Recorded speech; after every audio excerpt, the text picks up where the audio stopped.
going to take that quantitative data, we're going to make a chart out of it. We have something called a histogram. And ultimately, when we take quantitative data to try and make a chart out of it,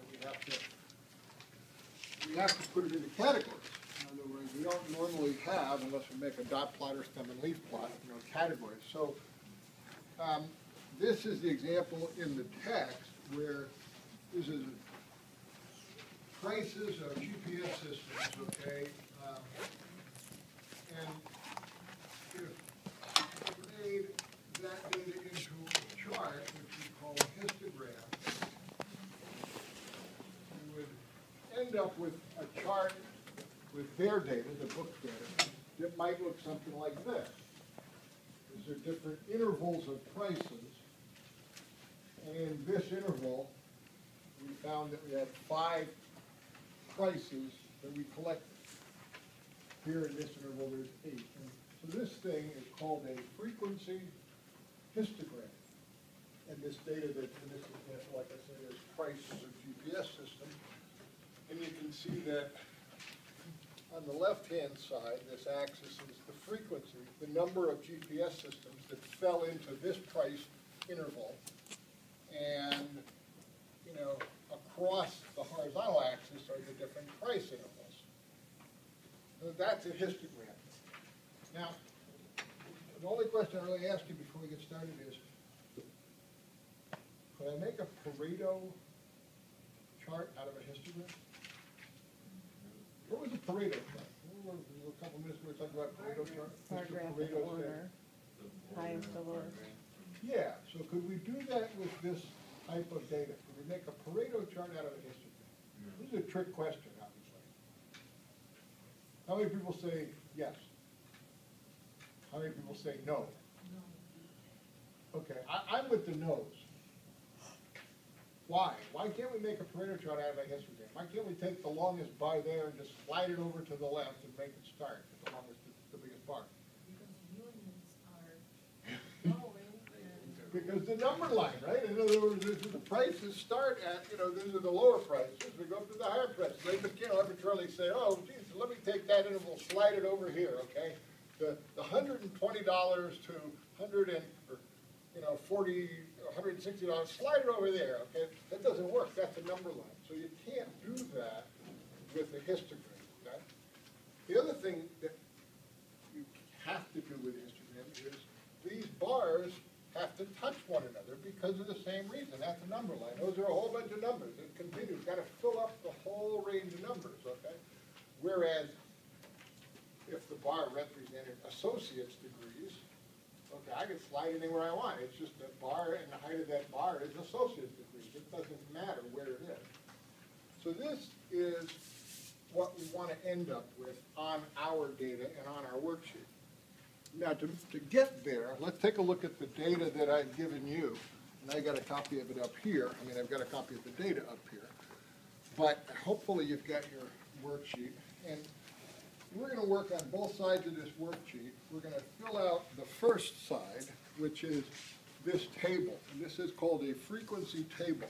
So the data that we're going to be looking at is going to fill up this frequency table, and then we're going to wind up making a couple of charts, and that's called a histogram. I know it's not as exciting as, the map of all the McDonald's across the USA, but we're only going to work with 24 pieces of data. We have to start somewhere to learn the principles here. That's the idea, okay? So let's get started and see if we can fill out this chart. Now, the first thing we have to look at is we have to look at our data. And ultimately, we want to break it up into different categories to make a chart like that. We have to figure out how much of the number line we have to cover. So we're going to take a look at something called the range. The range is the max, or the highest data point we have. And I want to subtract off the min, which is the lowest data point we have. And in our case, what's the max data point? And these are pulse rates of suits, right? So what's the highest number we got here? What's the highest one? 120, right? So 120, we have to have space on our interval for 120 down to what? What was it, 65? That's the low point, right? So 65. So we have got to have space on our chart, to make a histogram, for 55 units. There's 55 unit spread between the lowest and the highest, right? And I think if you look in the upper right-hand corner, I put some notes on this worksheet. The next decision we need to make is how many classes do we want to make? Now, classes are essentially how many intervals. Over here they have how many classes? 1, 2, 3, 4, 5, 6, 7 classes, okay? There's no science to this. This is kind of art. Now, if we only decide to make 2 classes, that usually makes a pretty crappy looking chart, right? 2 bars doesn't give you a lot of information, right? And we've got 24 pieces of data, so making 20 bars doesn't sound too practical, right? I mean, because we don't have enough data to kind of support this. So this is kind of more art than science. And normally your eyes can absorb, I don't know, maybe somewhere between 5 to 15 bars to make sense out of a chart. I just look at it, oh, I get it, you know? Not too many and not too few. So I'm going to decide ahead of time, so we'll all work at the same numbers, that we're going to make a total of, what did I say, 6 classes. We've got 22 pieces of data.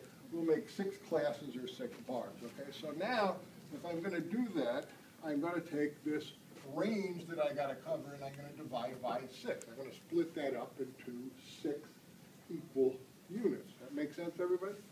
All right, so if I divide 55 by 6, what do you get? Oh, you might want your calculator on this. 9.1666666 forever, right? Okay, or 9.17. Well, that is really a crappy number. I don't like that number. Why don't I like that number? Because I don't want to be having intervals that are 9.16 wide. It's just not practical. Okay? So should we round up or down? Up, down? Down. We got up and we got down. Down. When we round down, how many people say round down? How many people sound round up? I win. But why? Because you have to cover that class boundary. Why do I have to round up? Sarah? Because if you round down, you're still excluding like that 0.7. And what will happen when I get to my last data point of 120?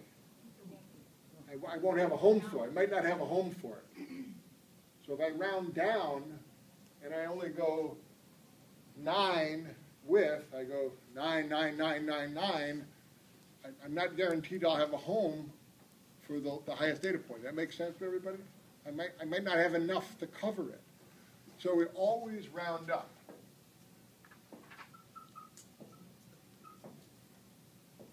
So we're going to make the width of our intervals 10. Okay?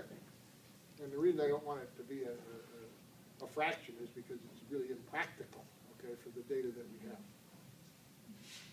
All right, so if I make the limits, the width 10, okay, we got the class limits and class boundaries. A lot of people get confused about this, so let's see if we can do this step by step and keep it somewhat clear.